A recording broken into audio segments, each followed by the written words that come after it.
أعوذ بالله من الشيطان الرجيم. بسم الله الرحمن الرحيم. هل أتاك حديث الغاشية؟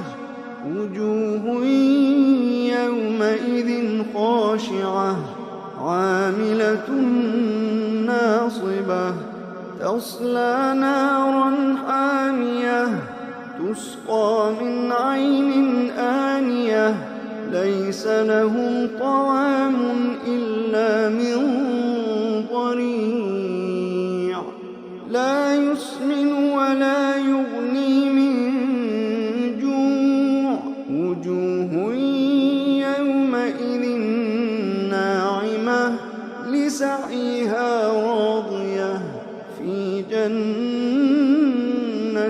عالية لا تسمع فيها لاغية فيها عين جارية فيها سرر مرفوعة وأكواب موضوعة ونمارق مصفوفة وزرابي مبثوثة أفلا ينظرون إلى الإبل كيف خلقت وإلى السماء كيف رفعت وإلى الجبال كيف نصبت وإلى الأرض كيف سطحت فذكر إنما أنت مذكر لست عليهم بمسيطر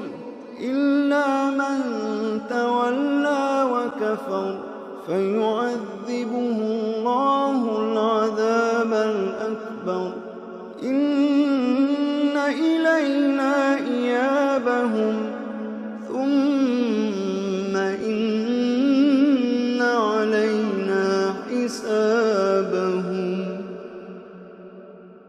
أشهد أن